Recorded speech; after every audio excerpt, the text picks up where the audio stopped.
ಇತ್ತೀಚೆಗೆ ಬ್ಲಾಸ್ಟ್ ಆಯಿತು ಡೆಲ್ಲಿಯಲ್ಲಿ, bomb blast. ಆ ಬಾಂಬ್ ಬ್ಲಾಸ್ಟ್ ಆದಾಗ ಆ ಬ್ಲಾಸ್ಟ್ ಮಾಡಿದ ಟೆರರಿಸ್ಟ್ಗಳು ಎಲ್ಲಿಯಾದರೂ ನಿಮ್ಮ ಹೆಸರಲ್ಲಿ ಸಿಮ್ ಯೂಸ್ ಮಾಡಿದಿದ್ರೆ NIA ಬಂದು ನಿಮ್ಮನ್ನು ಹಿಡಿತಾರೆ.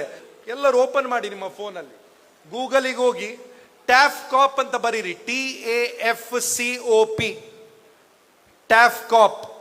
ಆ ಟ್ಯಾಫ್ಕಾಪ್ ಓಪನ್ ಮಾಡುವಾಗ ಫಸ್ಟ್ ವೆಬ್ಸೈಟ್ ಬರುತ್ತೆ, ಕ್ಲಿಕ್ ಮಾಡಿ. ಅದನ್ನು ಕ್ಲಿಕ್ ಮಾಡುವಾಗ ನಿಮ್ಮ ಮೊಬೈಲ್ ನಂಬರ್ ಎಂಟರ್ ಮಾಡ್ಲಿಕ್ಕೆ ಹೇಳುತ್ತೆ. ಮೊಬೈಲ್ ನಂಬರ್ ಹಾಕಿ, OTP ಬರ್ತದೆ, OTP ಎಂಟರ್ ಮಾಡಿ. ನಿಮ್ಮ ಆಧಾರ್ ಕಾರ್ಡ್ ಯೂಸ್ ಮಾಡಿ ಎಷ್ಟು ಸಿಮ್ ಕಾರ್ಡ್ ಇಶ್ಯೂ ಆಗಿದೆ ಅಂತ ಅದರಲ್ಲಿ ನಿಮ್ಗೆ ಗೊತ್ತಾಗತ್ತೆ. ನಿಮ್ಮ ಹತ್ರ ಇರುವುದು 2 ಸಿಮ್, ಅದರಲ್ಲಿ 5 ಸಿಮ್ ತೋರಿಸಿದ್ರೆ ನಿಮ್ಮ ಹೆಸರಲ್ಲಿ ಯಾವುದೋ 3 ಸಿಮ್ ಇಶ್ಯೂ ಆಗಿದೆ ಅಂತ ಆಯ್ತು. ಅದರಲ್ಲಿ ಒಂದು ಆಪ್ಷನ್ ಇದೆ, ನಾಟ್ ಮೈ ನಂಬರ್ ಅಂತ, ಸಿಲೆಕ್ಟ್ ಮಾಡಿ ರಿಪೋರ್ಟ್ ಮಾಡಿ ಇಮ್ಮಿಡಿಯೇಟ್ ಆಗಿ. ಇಲ್ಲದಿದ್ದರೆ ನಾಳೆ ಅವರು ಕ್ರೈಮ್ ಮಾಡುದು, ಸಿಕ್ಕಾಕೊಳ್ಳುದು ನೀವು. 2ನೇ ಪಾಯಿಂಟ್, ಒಂದು 4 months ಬ್ಯಾಕ್ ನಮ್ಮ ದೇಶದಲ್ಲಿ ಒಂದು ಕಾನೂನು ಬಂದಿದೆ. ಏನಂದ್ರೆ, 1 person can have maximum 9 Sims. ನಿಮ್ಮ ಹೆಸರಲ್ಲಿ 9 ಸಿಮ್ ಇರ್ಬೋದು.